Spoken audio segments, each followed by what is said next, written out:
Hello, my dear students. Today we are continuing our chapter number 13, Motion and Time, with the topic measuring speed and one more topic, uniform and non-uniform motion. Let us talk about the topic measuring speed. अब speed को measure करने के लिए हमें general सी बात है, जब हमने speed का formula discuss किया है that speed is equals to distance traveled by में time, तो इसके लिए हमें क्या चीज़ की requirement होगी? If we have to find the speed of a moving object, what we want how much distance is traveled by the object and how much time is taken by the object to cover that distance. So अगर हमें ये दोनों चीज़ें पता है कि कितनी distance travel हुई है कितने टाइम के अंदर, तो हम क्या कर सकते हैं, हम उसमें से स्पीड निकाल सकते हैं. अब हम यहाँ बात करते हैं एक एक्टिविटी की. कहते हैं we will now measure the speed of a ball moving along the ground by performing a simple activity. How we will check it. कहता है हमने क्या किया, हमने एक स्ट्रेट लाइन ग्राउंड पर चौक की हेल्प से क्या कर दी, लगा दी बिल्कुल सीधी. हमने इससे 1 मीटर दूरी पर क्या रखा, अपने एक फ्रेंड को खड़ा किया जिसके हाथ में क्या थी, एक बॉल थी, और हमने क्या लिया, एक वॉच लेकर रेडी हो गए. अब जो फ्रेंड हमारा खड़ा था उसने क्या किया, जो बॉल थी उसको जेंटली मतलब बहुत धीरे से ग्राउंड पर नीचे की तरफ क्या कर दिया, फेंक दिया. जो चौक की लाइन हमारी सीधी जा रही थी उस डायरेक्शन के अंदर फेंक दिया. और उसने क्या किया, टाइम नोट किया. अब कहता है जो बॉल है वो कुछ थोड़ी दूर तक चलेगी ग्राउंड पर और उसके बाद क्या हो जाएगी, रुक जाएगी.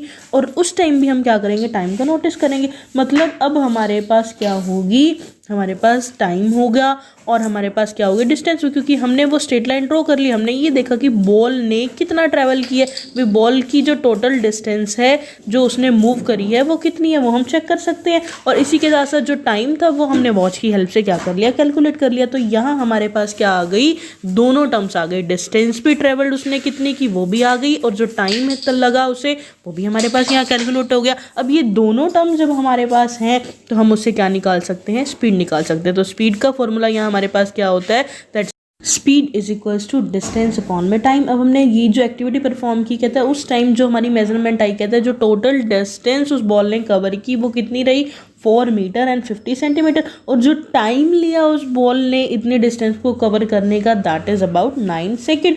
तो अब हमारे पास ये दोनों टर्म्स गिवन हुई, तो हम इसकी हेल्प से क्या निकालेंगे, हम स्पीड निकालेंगे. तो हम स्पीड के फॉर्मूला के अंदर ये दोनों चीज़ सब्स्टिट्यूट करेंगे. कहता है टोटल डिस्टेंस कितनी कवर हुई, 4.50 मीटर, और टाइम कितना लिया उसने, 9 सेकेंड. तो जब हम इसे कैलकुलेट करेंगे देन आंसर क्या आएगा, कहता है अवर speed will be 0.5 metre per second. तो इस तरीके से हम क्या कर सकते हैं, स्पीड को मेजर कर सकते हैं. और हालांकि हमने इनके जो फॉर्मूलाज हैं, इनके जो न्यूमेरिकल्स हैं, वो ऑलरेडी प्रीवियस वीडियोस के अंदर कर चुके हैं. बात करते हैं speed of some other animals. तो स्नेल जो होता है उसकी मैक्सिमम स्पीड कितनी होती है, मतलब वो कितनी स्पीड से मूव करता है, that is about 0.0018 kilometre per our. Total जो होता है उसकी स्पीड क्या रहती है, मैक्सिमम 0.216 किलोमीटर पर आवर. ध्यान रखिए कि ये जो स्पीड है ये किलोमीटर पर आवर की है. 1 घंटे के अंदर वो कितना ट्रैवल करते हैं. ह्यूमन वॉकिंग जो नॉर्मली हो सकती है 1 घंटे के अंदर maximum, that is about 8 kilometre per our. जो रैट होता है वो कितनी मैक्सिमम स्पीड अटेन कर सकता है, that is about 11 kilometre per our. Squirrel की कितनी होती है, 19 kilometre per our. Blue fish की 40 to 46 kilometre per our. Human sprinter और जो फास्ट रनर होता है that also have maximum speed of 40 kilometre per our. Rabbit की जो स्पीड होती है that is about 56 kilometre per our. चीता की speed 112 kilometre per our. And the Falcon which is a fast flying bird, it travels with the speed of 350 kilometre per our. जो super fast train भी होती हैं हमारी, उनकी भी जो स्पीड रहती है that was about 100 to 150 kilometre per our. जो रेसिंग कार होती हैं उनकी स्पीड लगभग कितनी होती है, that is about 225 kilometre per our. Jet जो एरोप्लेन होते हैं वो कितने स्पीड से मूव करते हैं, फ्लाई करते हैं, that is about 1000 kilometre per our. और जो मिलिट्री जेट होती हैं that has a speed of more than 1500 kilometre per our. इसके अलावा जो स्पेस रॉकेट, जो रॉकेट हम लॉन्च करते हैं, कहता है उसकी जो स्पीड रहती है दैट वाज अबाउट 11 किलोमीटर पर सेकंड. और हम यहाँ कह सकते हैं 11 किलोमीटर पर सेकंड, ये तो सेकंड की थी. और अगर आर के अंदर बात करें तो it can travel 40,000 kilometre per hour. तो speed of the objects help us to decide which one is moving faster than the other. हम क्लासीफाई कर सकते हैं, एक दोनों चीज़ें सेम है, एक क्या कर रहा है, जैसे अब एरोप्लेन की बात कर रहे हैं वो 800 किलोमीटर पर आवर की स्पीड से मूव कर रहा है और जो ट्रेन है वो 60 किलोमीटर पर आवर की स्पीड से मूव कर रही है, तो हम बहुत अच्छे से बता सकते हैं कि कौन ज़्यादा तेज़ मूव कर रहा है। जो हमारा एरोप्लेन है उसकी मूवमेंट क्या होती है, ज़्यादा तेज होती है। अब हम बात करते हैं कुछ और न्यूमेरिकल प्रॉब्लम्स की, जिसमें हम स्पीड की जो यूनिट्स हैं उनको चेंज करेंगे।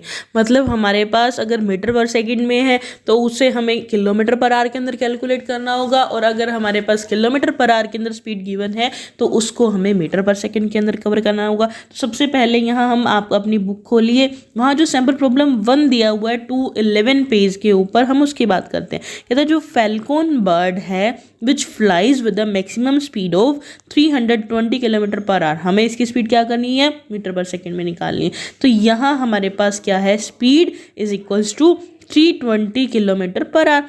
अब सबसे बड़ी बात, हमें किलोमीटर को किस में कन्वर्ट करना है, मीटर के अंदर कन्वर्ट करना है, और टाइम को किसके अंदर कन्वर्ट करना है, टाइम गिवन आर के अंदर है, मतलब 1 घंटा, तो 1 घंटे में कितने सेकेंड्स होते हैं हमें उसमें कन्वर्ट करना है। तो 1 hour is equals to 3600 second and 1 kilometre is equals to 1000 metre. अब हम यहाँ वैल्यू सब्स्टिट्यूट करेंगे, कैसे कि 320 किलोमीटर जो है उसको कन्वर्ट करते हैं मीटर के अंदर, तो 320 मल्टीप्लाई 1000 मीटर आ गया।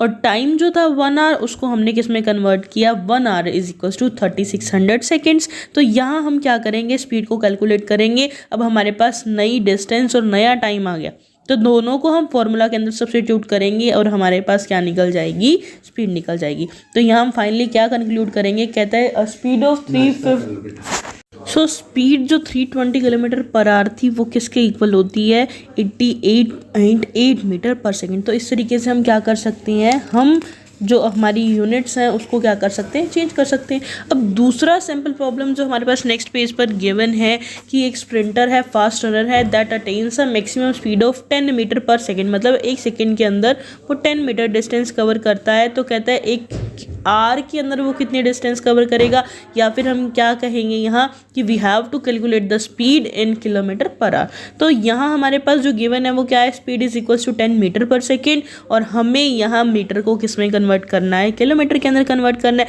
तो 10 metre is equals to 10 by में 1000 किलोमीटर, और टाइम जो था वो हमारे पास 1 सेकेंड था। तो 1 सेकेंड को जब हम आर के अंदर कन्वर्ट करेंगे तो कितना होगा, that is equals to 1 by में 3600 आर। तो जब हम ये वैल्यू फिर से जो अब हमारे पास नहीं आई है, जब उसे फॉर्मूला के अंदर सब्स्टिट्यूट करेंगे तब हमारे पास जो स्पीड अटेन होगी that is about 36 kilometre per hour. तो इस तरीके से हम क्या कर सकते हैं, हम स्पीड की यूनिट्स को इंटरचेंज करके निकाल सकते हैं। मतलब अगर हमारे पास मीटर पर सेकंड में गिवन है तो हम किलोमीटर पर आवर के अंदर निकाल सकते हैं, और अगर हम मीटर पर सेकंड के अंदर गिवन है तो हम उसे किलोमीटर पर आवर के अंदर भी निकाल सकते हैं। अब हम बात करते हैं uniform and non uniform motion की।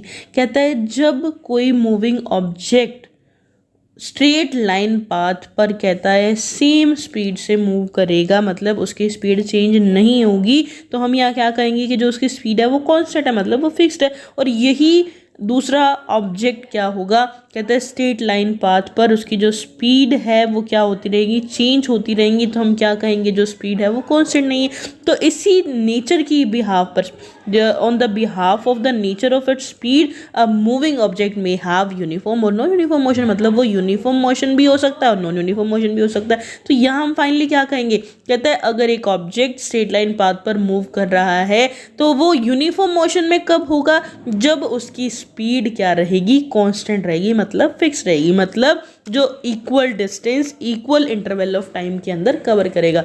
मतलब अगर हमने ये कहा कि पहले 10 मिनट के अंदर उसने लगभग 200 मीटर के डिस्टेंस कवर की, और अगले 10 मिनट के अंदर भी उसने क्या किया, 200 मीटर के डिस्टेंस को कवर किया, और अगले 10 मिनट के अंदर भी क्या किया, 200 मीटर डिस्टेंस को कवर किया, तो उस केस में हम क्या कहेंगे, कहता है जो ऑब्जेक्ट मूव कर रहा है that is moving with the uniform motion, मतलब उसकी जो स्पीड है वो क्या है, कांस्टेंट है, फिक्स्ड है। तो पहला केस हमारे पास यहाँ क्या हुआ, यूनिफॉर्म मोशन का, an object is moving with the uniform motion when it travel equal distance in equal interval of time. फिर कहते हैं हम दूसरी कौन सा है हमारा नॉन यूनिफॉर्म मोशन। कहता है अब एक ऑब्जेक्ट है जो स्ट्रेट लाइन पाथ पर मूव कर रहा है, उससे हम नॉन यूनिफॉर्म मोशन की मूवमेंट किस तरीके से बोलेंगे, जब वो अपनी स्पीड को कॉन्टिन्यूसली क्या करता रहेगा, चेंज करता रहेगा। मतलब अगर यही सेम एग्जांपल लेके चले, कहता है पहले 10 मिनट के अंदर अब उसने 200 मीटर डिस्टेंस कवर की, अगले 10 मिनट के अंदर उसने 300 कर दी, और अगले 10 मिनट के अंदर 100 या 150 मीटर डिस्टेंस उसने कवर की, तो हम क्या कहेंगे, उसकी जो स्पीड है वो फिक्स नहीं है। तो इस केस में जब स्पीड हमारे पास फिक्स नहीं होती तो हम क्या कहते हैं, कहता है that object is moving with non uniform motion. अब अगर इनके एग्जाम्पल्स की बात की जाए तो यूनिफॉर्म मोशन का एग्जाम्पल में हम क्या कहेंगे कि कोई भी ऑब्जेक्ट जो कांस्टेंट स्पीड से मूव कर रहा है तो मतलब क्या होगी, that is moving with uniform motion. और अगर हम जनरली बात करें हमारी डेली लाइफ की तो हम बहुत कम ऐसा चांस देखेंगे जहाँ पर हमारा एक मूविंग ऑब्जेक्ट यूनिफॉर्म मोशन के साथ मूव करता है, क्योंकि अगर हम रोड पे भी अपनी कोई भी गाड़ी ट्रेवल कर रहे हैं, चाहे साइकिल है, चाहे हमारे पास स्कूटर है, गाड़ी है, बसेस हैं, वो सब भी रश के अकॉर्डिंग, मतलब अगर क्राउड ज़्यादा होगा, भीड़ ज़्यादा होगी तो स्पीड अपने आप क्या हो जाएगी, कम हो जाएगी। और यही अगर सड़क खाली है, रोड खाली है, तो उस केस में हमारी जो स्पीड होती है वो क्या हो जाती है, मैक्सिमम हो जाती है। तो मोस्टली हम किस तरीके से मूव करते हैं जब भी ऑब्जेक्ट मूव कर रहा है, that is moving with non uniform motion.